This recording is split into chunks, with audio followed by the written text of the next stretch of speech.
The U.S. Postal Service has proposed closing 10% of its post offices across the country, including 34 here in Maine. One of the stations targeted for closure is Station A on Congress Street. The other is on Cliff Island, 10 miles off the mainland. The Portland City Council has taken the unusual step of passing a unanimous resolution urging the Postal Service to keep these offices open. Leslie McVeigh talked with Mayor Nick Mavadonis about the council's action. I'm here at Casco Bay Lines today with Nick Mavadonis. Hi, Nick. Hi, Leslie. How are you doing? I'm fine, and we're not here regarding the Casco Bay Lines, but regarding the city of Portland and a resolution they've just recently made. Do you want to tell us a little bit about that? Yeah, I'd be happy to. Councilor Donahue, who represents the islands, and I decided it made sense to bring forward a resolution to the council talking about the potential closure of the Cliff Island post office. Also, we have an uptown post office on Congress Street, Station A, that also is on the chopping block. Now, this resolution was voted on, I guess, 100%? Yeah, the council voted on it this past Monday. Unanimous support in favor of the resolution asking the post office to not close either of these two post offices. Cliff Island, for instance, is a very remote island. It's more than an hour ferry ride away. In terms of maintaining the viability of a year-round community, there are such things as schools, elementary school on Cliff Island, post offices, some semblance of a general store, transportation. These are very important things to maintain a year-round viable community. So closing that post office would be quite a devastating shot to Cliff Island. So we've pointed out that in a resolution and in a letter to the post office, the impact on the island community, the fact that just in the last couple of years we've closed the polling place, so people who used to be able to vote out on Cliff Island now have to vote absentee, which means they have to mail in their ballots. And if there's no post office on the island, they can't mail in their ballots. So that's a pretty significant thing.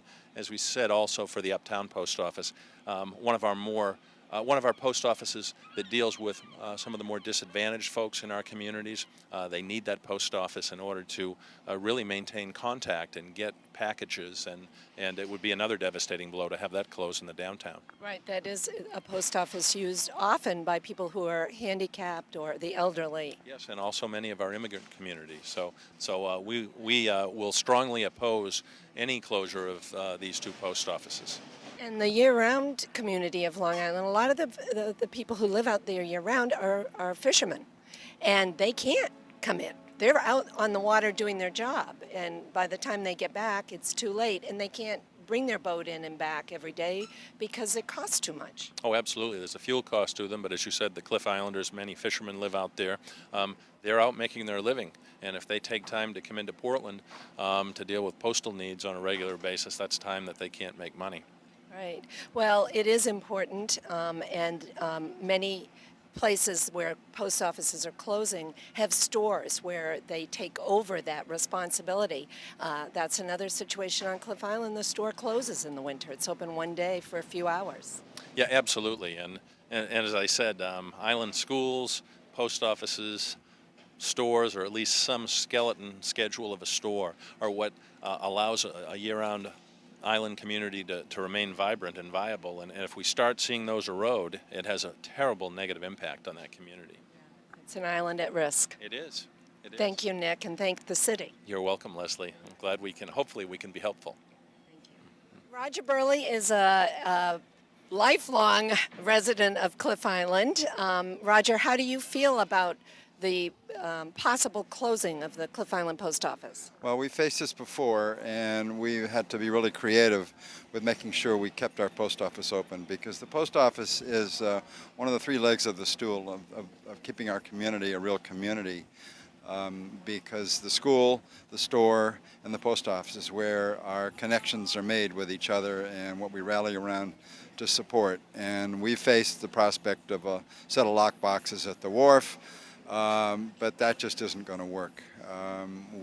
People who have special needs with packages, special deliveries, we really rely on the service in our post office. It's a 3-hour round trip to Portland, as everyone has acknowledged, and so this is very important to our community as much as to our mail service. Well, and if you had lock boxes, there would still have to be a postman collecting that. So would the city have to send someone out, to collect the mail? Yeah, or the Postal Service, but yeah, that's not good. And one of the ironies of the situation is that about 3 years ago, the city took away our right to vote on Cliff Island after having a vote out there at our community hall, association hall, for forever. And now we have to vote by mail and absentee ballots, and so there's a little bit of an irony right there. It just doesn't cut it. Yeah. Island life is always a struggle, and this is one more hurdle for the island to deal with. This is Leslie McVeigh at Casco Bay Lines for Community Update.